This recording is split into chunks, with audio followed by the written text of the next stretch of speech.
Elijah Moretti never saw the first push coming.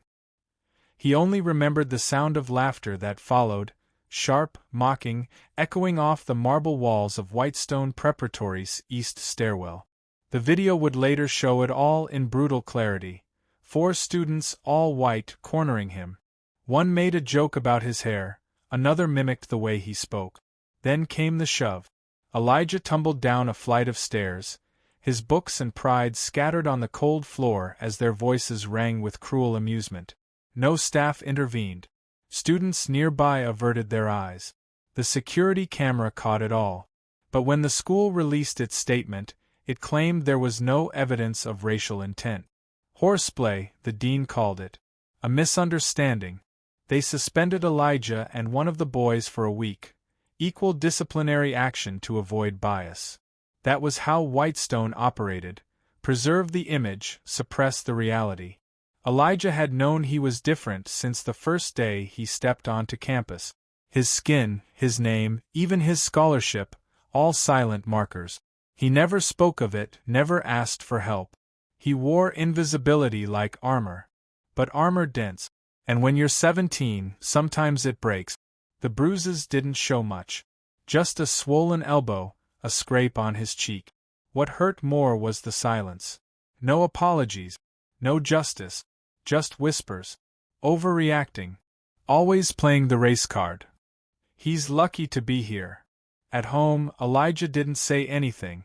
He sat at the dinner table, eyes on his plate, shoulders tense. His father, Giovanni Moretti, watched him in silence. The man had seen a lot in his life. Wars between families, betrayals, backroom deals.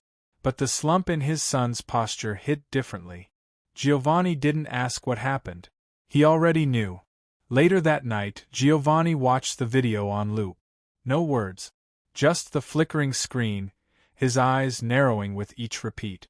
It had been years since he'd left that world behind, the one where disrespect was answered with violence, where problems were buried 6 feet under. But this wasn't about power. It was about dignity. And someone had tried to strip that from his son. He didn't call in old favors. Didn't summon shadows. He picked up his phone and dialed a number he hadn't used in years. "Tell Attorney Hartley it's time," he said, voice like quiet thunder. Elijah sat across from him the next morning, confused. "You're not angry?" Giovanni leaned forward. "I am. But not in the way you think. You're not gonna?" "No," a pause. "We're going to do this the right way." Elijah frowned. "The school's just going to bury it." Giovanni shook his head. "Not this time." There were people who believed Giovanni Moretti had disappeared after he left the East Coast Syndicate.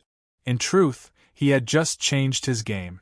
He had cleaned his money, invested in communities, built legitimate businesses. And in the process, he kept one foot in the room where power lived.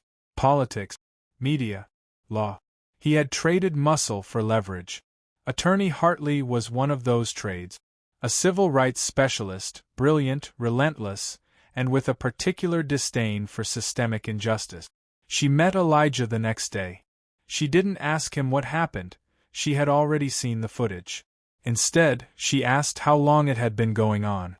"Since freshman year," he said quietly. She nodded. "And who else?" Elijah hesitated. "There's a girl. Maria. She's Latina. They call her Maid. Another kid, Jamal. They search his bag every week." Hartley leaned back. "It's not isolated. It's a pattern." Within 72 hours, a lawsuit was filed. The charges were not small. Civil rights violations, racial discrimination, negligent supervision, emotional trauma. The complaint named the students, the dean, and the school board. It wasn't just a personal case. It was a class action waiting to happen. Whitestone panicked. Their lawyers issued statements. "We take these allegations seriously. We are committed to inclusion." But behind closed doors they scrambled. Emails flew. Damage control kicked in. The board met in emergency session. Giovanni watched from a distance, unmoved. For the first time, Elijah saw his father not as a myth, but as a strategist. Giovanni didn't raise his voice. He didn't flex his past. He empowered people who knew the rules, and how to break them ethically. He placed media calls, quiet ones. Editorials began surfacing. Not just about Elijah's case, but about Whitestone's long history of protecting legacy students and punishing minorities. Elijah's name began trending. Some students rallied behind him. Others distanced themselves. "Why is he trying to ruin the school?" someone said in class. "He's just bitter." The victim became the villain. But something shifted. For the first time, Elijah didn't feel small. He didn't feel powerless. The fear that once sat on his chest was replaced by something heavier: conviction. He stood up in the cafeteria one day, while the whispers were loudest. "They pushed me." They laughed. "And the school did nothing. If you think that's normal, then maybe this place needs to fall." Silence followed. And then, slowly, a few clapped. Not many, but enough. Giovanni watched the clip later, sent anonymously by a student. His lips twitched into something like a smile. This was what he had wanted, not vengeance. Voice, courage, change. For Elijah, it wasn't just about him anymore. It was about Maria, Jamal, the others who never made the news. And for Giovanni, it was about proving that power didn't always have to come from fear. Sometimes it could come from the law, from truth, from principle. They weren't at the end. Not yet. But for the first time since the fall, Elijah stood tall. And the world was finally watching. The lawsuit ignited a firestorm. Whitestone Preparatory's polished image cracked under the weight of public scrutiny. Headlines screamed about racial discrimination in elite private schools. Social media erupted with hashtags like #JusticeForElijah and #WhitestoneExposed. Journalists dug deep, uncovering years of complaints from students of color, many ignored, some suppressed. The school's board scrambled to contain the fallout, but every new revelation only fueled the fire. Attorney Hartley was relentless. She wielded the law with precision, exposing systemic biases that went beyond Elijah's case. Internal emails surfaced, showing administrators dismissing minority students' concerns as exaggerations or disruptions. A report revealed a school counselor who advised students of color to keep their heads down rather than confront bullying. The evidence painted a picture of an institution more interested in reputation than reform. Parents were divided. Some demanded swift action and radical changes. Others defended the school, accusing the lawsuit of damaging their children's futures. Alumni released statements condemning racism, while others criticized the case as a witch hunt. The tension tore through the community like a storm. Elijah found himself thrust into the spotlight. Invitations to speak at rallies and panels came pouring in. At first, he was reluctant. He just wanted to be a regular teenager. But every time he read a story about the school's failure or heard another first-hand account of racial bias, his resolve strengthened. This wasn't just about him. This was about dismantling a system that thrived on silence and exclusion. In school, the environment grew tense. Bullies faced increased scrutiny, but some doubled down, their contempt barely hidden behind forced smiles. Elijah's classmates whispered about him in hallways, some with support, others with fear or resentment. Teachers walked on eggshells, unsure how to address the growing divide. The administration promised reforms, but actions lagged behind words. Meanwhile, Giovanni's approach was methodical. He avoided overt intimidation, focusing instead on building alliances. He reached out to community leaders, civil rights activists, and influential media figures. Together with attorney Hartley, he organized forums to discuss racial equity in education, drawing attention far beyond Whitestone's gate. His past gave him credibility in certain circles, but his commitment to justice surprised many. The legal battle was grueling. Depositions revealed uncomfortable truths. Witnesses admitted to ignoring or downplaying incidents of discrimination. The defense tried to argue that isolated incidents did not amount to systemic racism. But the evidence told a different story. Patterns emerged: consistent disregard for minority students' safety and well-being. During one deposition, a teacher reluctantly confessed, "We were told to protect the school's image at all costs." Sometimes that meant minimizing problems rather than solving them. It was a damning admission. Elijah attended the hearings, supported by his father and attorney Hartley. Sitting in the courtroom, he felt a mix of anxiety and determination. This wasn't just legal theater. It was a battlefield for his dignity and the dignity of every student like him. The case attracted national attention, becoming a symbol of broader social issues. Discussions about privilege, inclusion, and justice flooded media platforms. Whitestone was no longer just a school, it was a battleground for cultural change. Elijah's story inspired others to speak out. Students from neighboring schools shared their experiences. Parents joined advocacy groups demanding accountability. The case sparked conversations about diversity training, curriculum reform, and equitable discipline policies nationwide. The school board was forced to act. They hired diversity officers, implemented anti-bullying programs, and promised transparent investigations. Yet skepticism remained. Many questioned whether these were genuine changes or just public relations move. Amid the chaos, Elijah found allies among unexpected peers. Students who initially kept their distance now stood beside him in assemblies and protests. He realized that leadership wasn't about power but about inspiring others to act. Giovanni watched his son grow into a figure of resilience and courage. The man who once ruled through fear now championed justice through example. It was a transformation neither had anticipated but both embraced. The lawsuit continued, but its impact extended beyond the courtroom. It challenged institutions to confront uncomfortable truths and ignited a movement for change. Elijah's fight became a legacy, not just for him, but for all who dared to stand against prejudice and injustice. The battle was far from over, but for the first time, the scales of justice seemed to tip toward equality. And in that shift, hope was born. The media frenzy reached a new height as news outlets focused on the school's hidden culture of racism. Headlines shifted from Elijah's individual case to a wider indictment of Whitestone Preparatory's legacy. Investigative reports revealed decades-old practices that favored legacy students, predominantly wealthy white families, while marginalizing minorities.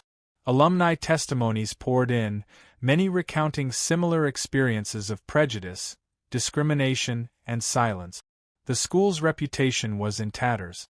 Whitestone's administration desperately tried to manage the narrative. Press releases touted new diversity initiatives, sensitivity training, and community outreach. But the public saw through the veneer. The contrast between polished statements and exposed misconduct was stark. Trust evaporated.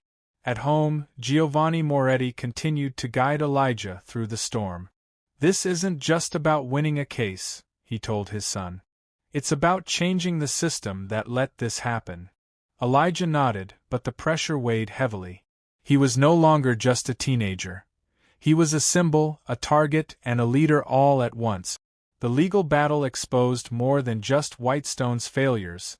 It revealed the deep-seated prejudices embedded in elite education. Depositions uncovered discriminatory disciplinary practices, disproportionate punishments for students of color, and subtle forms of exclusion masked as tradition or school culture. The school's efforts to maintain prestige often came at the expense of minority students' safety and dignity.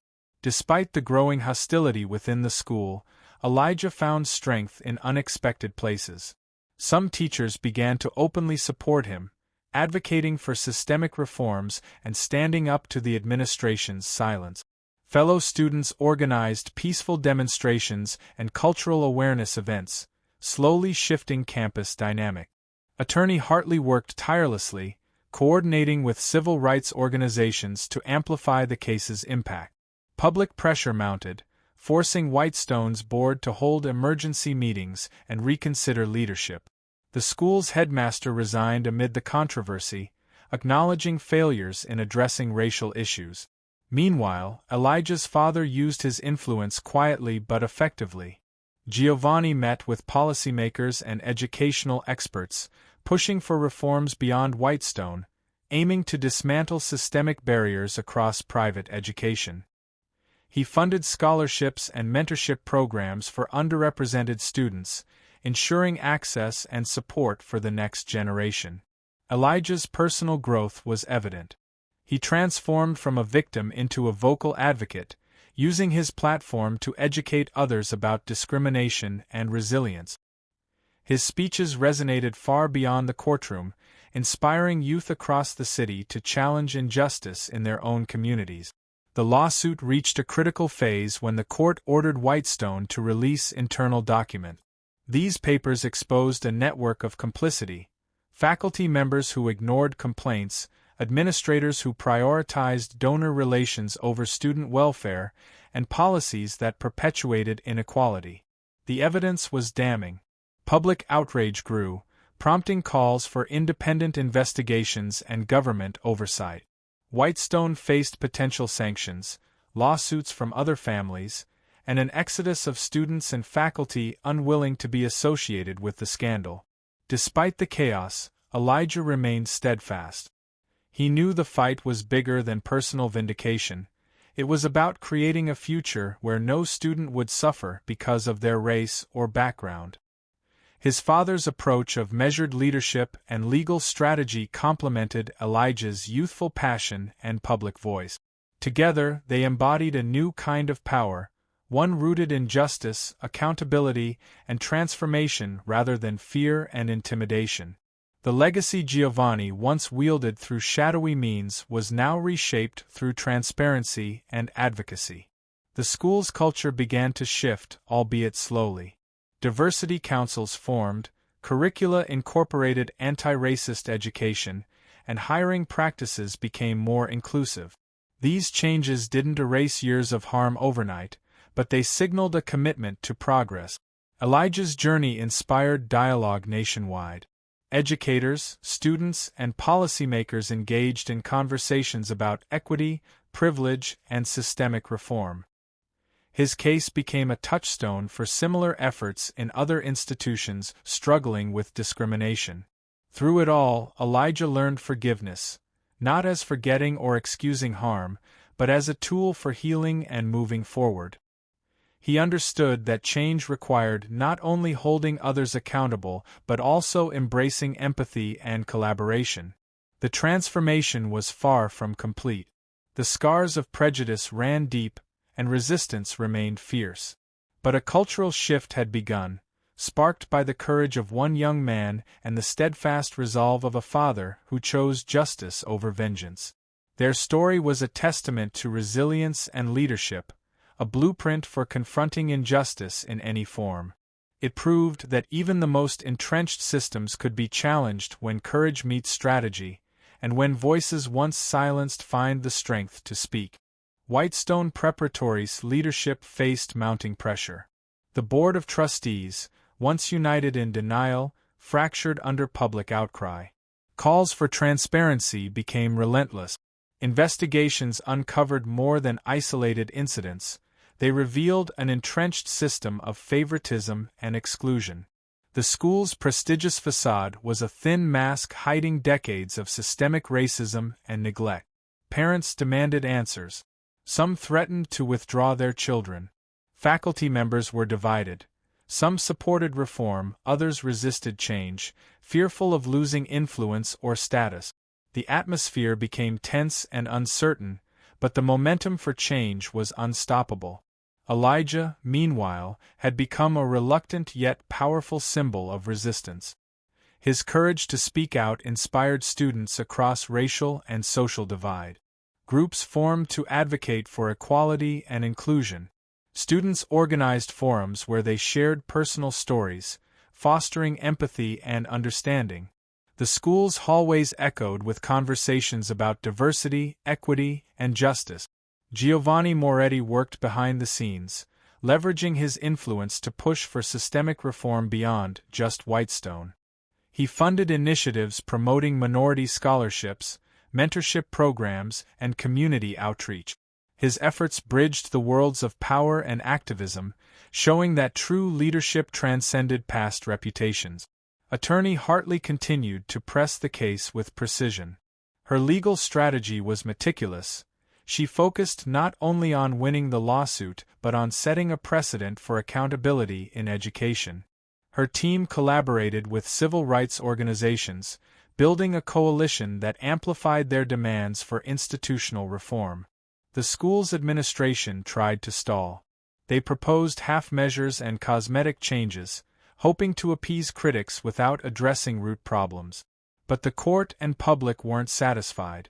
Legal pressure intensified as more families joined the suit, revealing a pattern of racial discrimination affecting many students. Elijah faced personal challenges. The bullying, though less overt, persisted in subtler forms: exclusion, whispers, and microaggressions. He grappled with the emotional toll, but found strength in community support and his growing role as an advocate. His maturity deepened as he navigated the complexities of justice and forgiveness. A pivotal moment came when a key witness, a long-serving faculty member, testified about the school's culture of silence and complicity. Their testimony shattered defenses, exposing the deliberate neglect of minority students' concerns. The courtroom buzzed with tension as these revelations laid bare the systemic failures. Public opinion shifted decisively. Whitestone's board was forced to implement meaningful reforms, including the removal of several high-ranking officials implicated in cover-up. A comprehensive plan for diversity and inclusion was drafted, with commitments to transparent reporting and community involvement. Elijah's father arranged for the establishment of a foundation dedicated to combating educational inequity. The foundation aimed to support minority students nationwide, funding scholarships, leadership programs, and advocacy training. Giovanni's vision was clear. Transformative change required sustained effort beyond a single case. The legal battle concluded with a settlement that included financial reparations and binding commitments from Whitestone to overhaul policies and practices. More importantly, it established a legal framework for future cases addressing institutional racism in education. The victory was bittersweet. The scars of discrimination remained, but a new path forward had been forged. Elijah's journey from victim to leader embodied the power of resilience and advocacy. His story highlighted that change demanded not only courage but also strategic action and community solidarity. Whitestone's cultural shift, though incomplete, marked a significant step toward inclusion and equity. The institution's legacy, once marred by prejudice, began to be rewritten through accountability and reform. Students from diverse backgrounds felt increasingly seen, heard, and valued. The case sparked broader conversations across educational institutions about their own blind spots and biases. Policymakers considered reforms aimed at ensuring safe, equitable environments for all students. Elijah's fight became a catalyst for systemic change beyond the walls of Whitestone. His father's transformation mirrored this progress. Giovanni Moretti, once defined by a life of power wielded through intimidation, now embodied leadership based on justice and community empowerment. Their combined efforts reshaped not only a school but a cultural narrative about race, power, and redemption. Through it all, Elijah learned the complexities of forgiveness. It was not forgetting injustice but reclaiming power through empathy and healing. His growth reflected a new generation's capacity to confront prejudice with both strength and compassion. The story of a mafia boss's son facing racial bullying evolved into a broader tale of societal transformation. It challenged assumptions, broke down barriers, and inspired countless others to stand against injustice. This was not just a fight for one boy's dignity, it was a movement toward equality, inclusion, and lasting cultural change. And in that fight, true heroism was found not in violence or vengeance, but in resilience, leadership, and the unyielding pursuit of justice. The fallout from the Whitestone case rippled far beyond the school's walls. The lawsuit ignited a citywide conversation about race, privilege, and accountability in education. Communities previously silent or complacent began to demand transparency from their own institutions. Parents scrutinized admissions policies, disciplinary actions, and the hidden biases embedded in curriculum and school culture. This case became a catalyst for a cultural reckoning. Elijah found himself at the center of this movement. Invitations to speak at rallies, panel discussions, and advocacy groups arrived constantly. His voice carried the weight of experience and hope. He spoke not just as a victim, but as a leader demanding systemic change. His story highlighted how entrenched prejudices thrive when institutions prioritize image over integrity. Behind the scenes, Elijah and his father worked tirelessly to support ongoing reforms.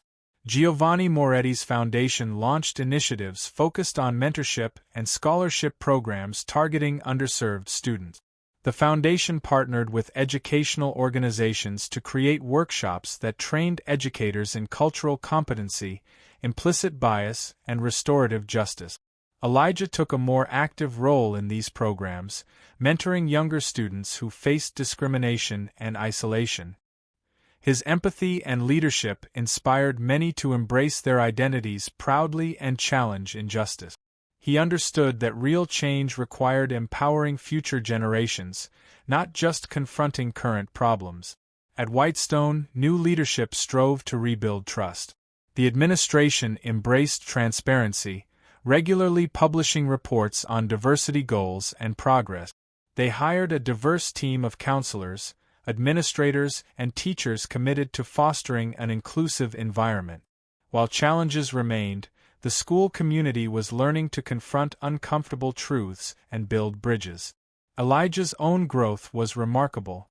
The experience transformed his understanding of justice and leadership. He moved from anger and pain toward a vision rooted in healing and unity. Forgiveness became a tool, not to excuse harm, but to dismantle cycles of prejudice and resentment. His journey was not about erasing the past but forging a better future. The school bullies who once tormented him faced consequences. Some apologized sincerely, recognizing their ignorance and the harm they caused. Others resisted, clinging to old attitude. Elijah advocated for restorative justice, believing that meaningful accountability included opportunities for growth and reconciliation. The public debate extended to broader societal issues, how systemic racism permeates institutions beyond education.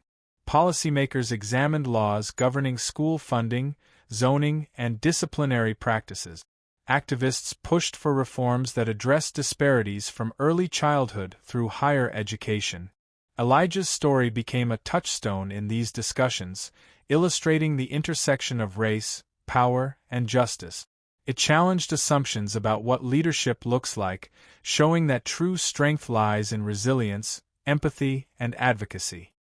His father's evolution underscored that legacy could be reshaped through conscious choice and responsibility.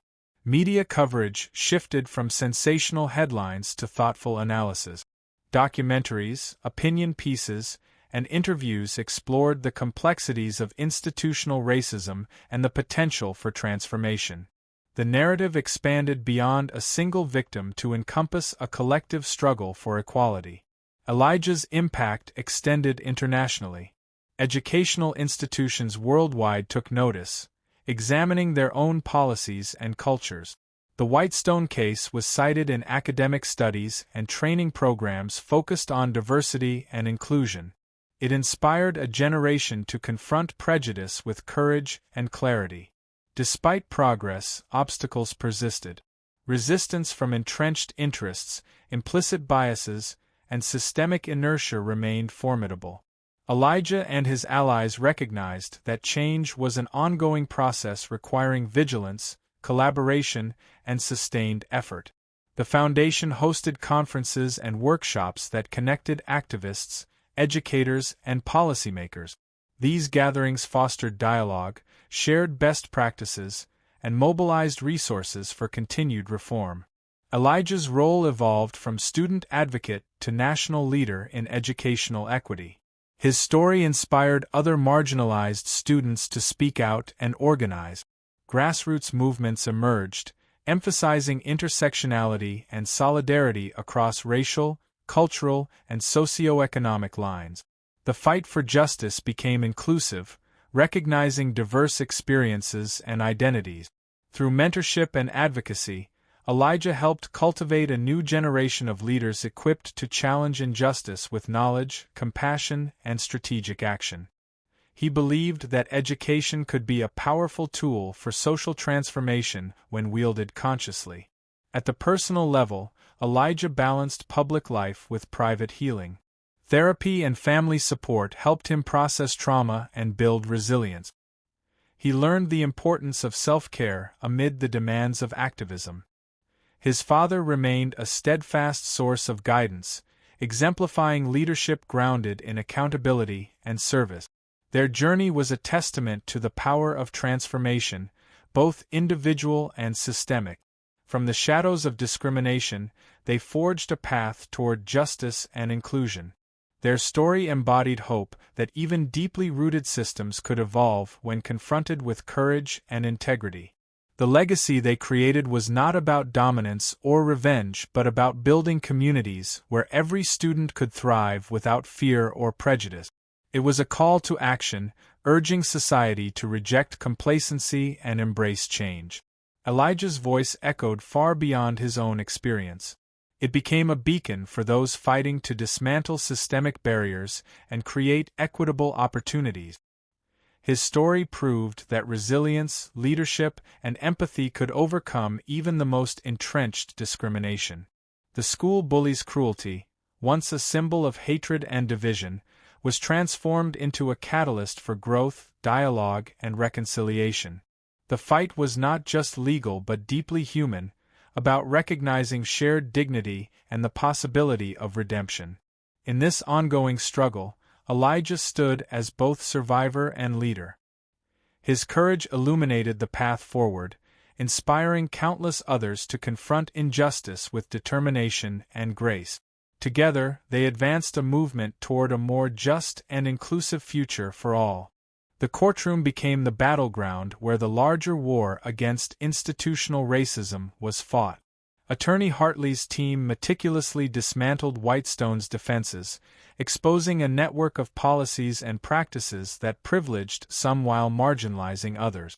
Every testimony, every piece of evidence chipped away at the school's carefully curated image.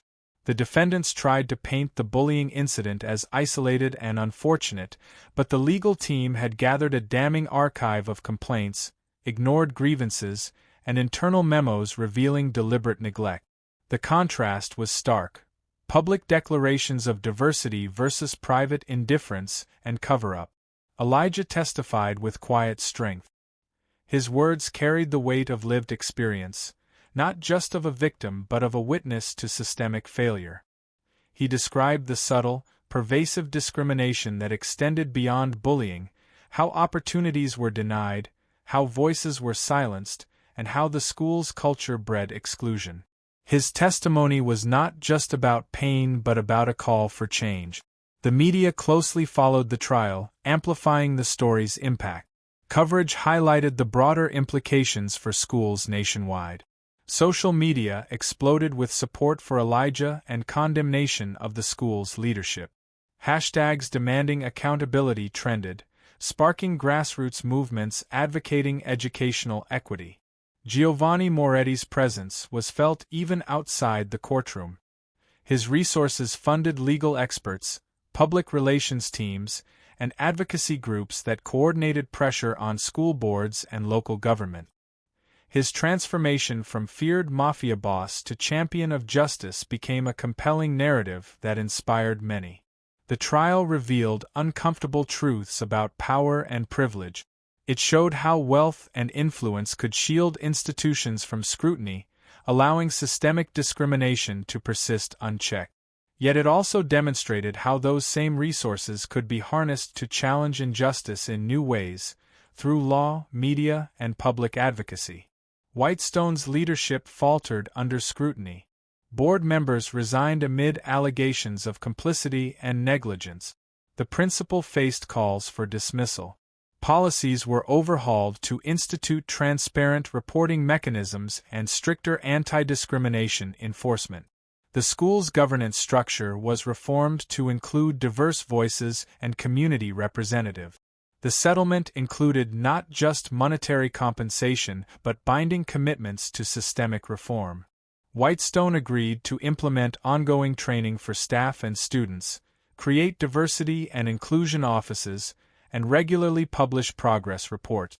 The case set a legal precedent, empowering future plaintiffs to hold schools accountable for institutional racism. Elijah's father ensured the settlement funds supported the newly formed foundation, which aimed to sustain momentum beyond the courtroom. The foundation focused on advocacy, research, and community engagement, seeking to transform educational environments nationwide. The victory was significant but not the end. Elijah recognized that legal battles were only part of a longer journey toward equity. He embraced his role as a public figure and advocate, using platforms to educate, inspire, and mobilize. He spoke candidly about the complexities of leadership, the burden of expectation, and the necessity of resilience. The school community continued to grapple with change. Some students and faculty embraced the reforms with genuine commitment, others resisted, clinging to old norms.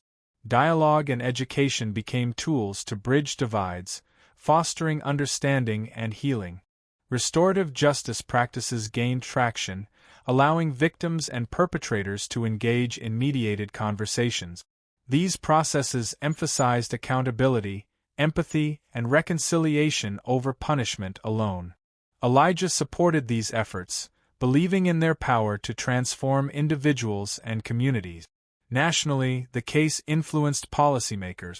Discussions about equity in education led to proposed legislation addressing funding disparities, disciplinary biases, and access to advanced programs. Advocacy groups used the Whitestone case to argue for comprehensive reform across the country. The story resonated beyond education. It illuminated broader societal challenges of confronting entrenched prejudice and leveraging power for positive change. It inspired leaders in various sectors to examine their own institutions and take meaningful action.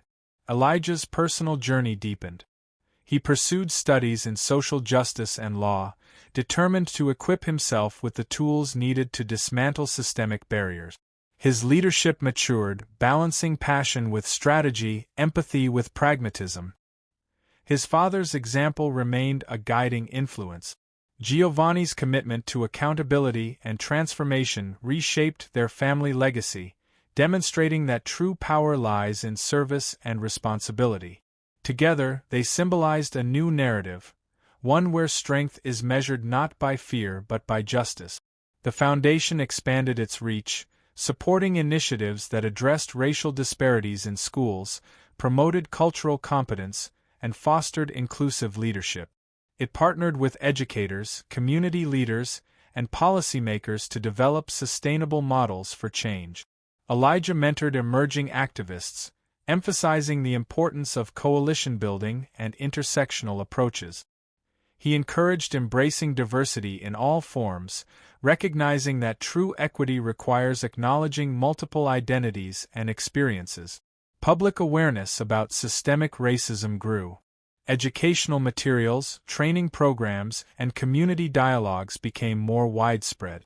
The Whitestone case was taught in schools and universities as a pivotal example of confronting institutional bias. Despite progress, Elijah acknowledged ongoing challenges.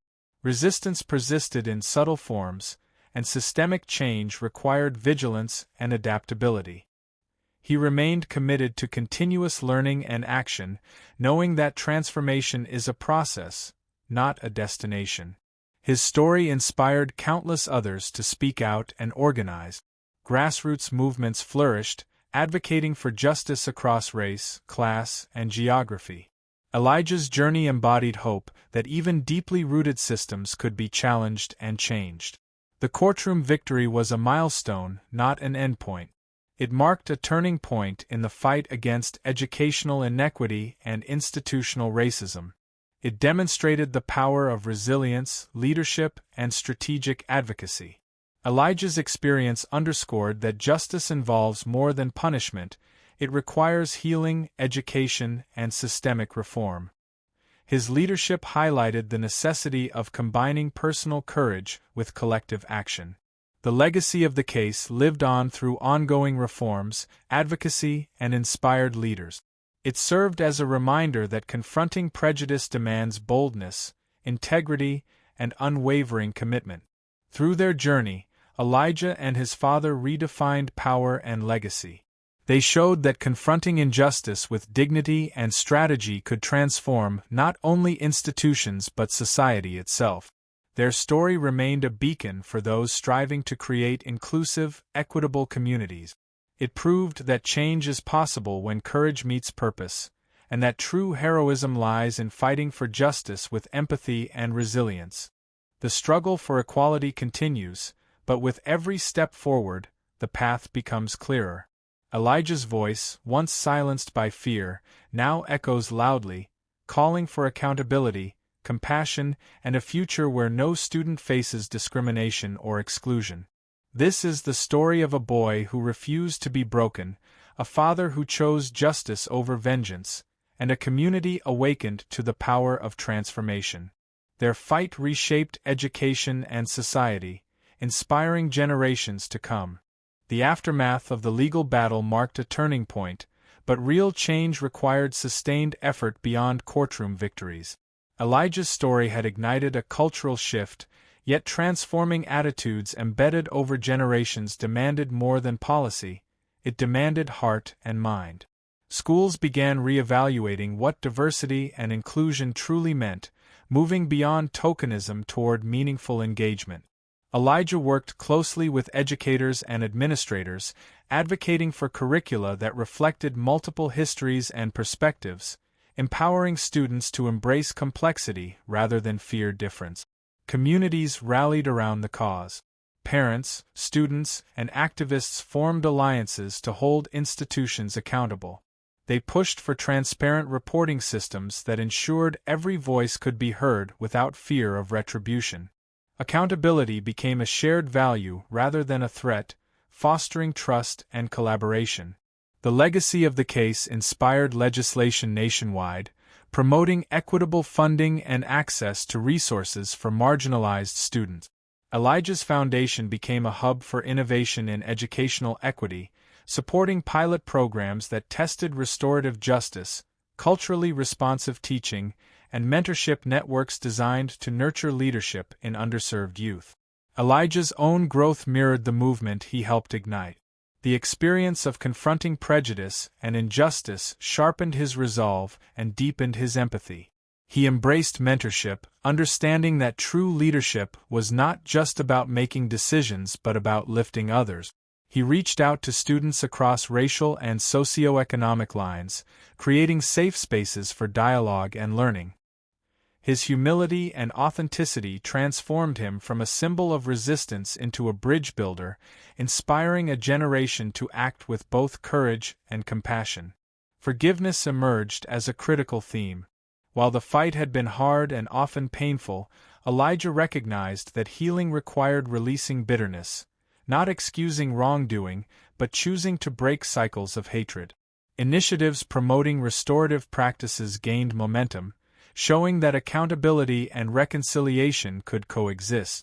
Schools experimented with conflict resolution programs that emphasized empathy and mutual understanding, helping bullies confront the impact of their actions and encouraging victims to reclaim their power through dialogue. The cultural shift extended beyond education into broader society. Elijah's story challenged stereotypes about power, race, and justice. It exposed the fallacy that strength only comes from violence or fear, proving instead that resilience, strategy, and moral courage could reshape narratives and institutions. His father's transformation from feared Mafia boss to advocate of justice became a powerful metaphor for redemption and the possibility of change within all of us. Media continued to spotlight stories of discrimination and resistance, raising awareness and prompting conversations that once seemed impossible. Public figures and policymakers cited Elijah's case as a catalyst for reform, while grassroots activists used it to galvanize action on issues ranging from criminal justice to economic inequality. The story's ripple effects crossed borders, inspiring international dialogue about systemic racism and the role of leadership in driving change. Elijah's Foundation expanded its mission to include mental health support, recognizing that trauma from discrimination left deep scars. Programs addressing emotional resilience and community healing became central to the advocacy work, affirming that equity was holistic and interconnected. Partnerships with counselors, social workers, and cultural leaders enriched these efforts, emphasizing the importance of mental well-being in building inclusive environments. Leadership development remained a cornerstone. Elijah believed that empowering young people to lead with integrity and vision was key to sustaining progress. He launched fellowships and training initiatives that cultivated diverse leaders equipped to navigate complexity and inspire transformation. These programs highlighted the importance of listening, humility, and adaptability, qualities that distinguished effective advocates from mere agitators. The fight also revealed challenges inherent in cultural change. Resistance persisted, often subtle and systemic. Some clung to old hierarchies and privileges, masking prejudice in coded language or bureaucratic inertia. Elijah confronted these obstacles with patience and persistence, understanding that progress was neither linear nor guaranteed. He advocated for vigilance, continuous education, and coalition building as strategies to overcome entrenched barriers. The case underscored the importance of intersectionality, recognizing how race, class, gender, and other identities intersect to shape experiences of discrimination and opportunity. Elijah worked to broaden the movement's inclusivity, ensuring that marginalized voices within marginalized communities were heard. This approach fostered solidarity and expanded the coalition for justice beyond a single issue or identity. Reflection on legacy became a guiding theme for Elijah. He sought to honor those who had suffered and sacrificed while building a future where such struggles would be unnecessary. The foundation supported oral history projects, community archives, and public commemorations to preserve stories often erased or overlooked. These acts of remembrance reinforced the movement's humanity and continuity. Elijah's personal journey inspired many, but he emphasized collective effort over individual glory. He encouraged communities to own their histories and futures, reminding them that transformation was a shared responsibility. His humility and steadfastness earned him respect across divides, making him a trusted voice in difficult conversations.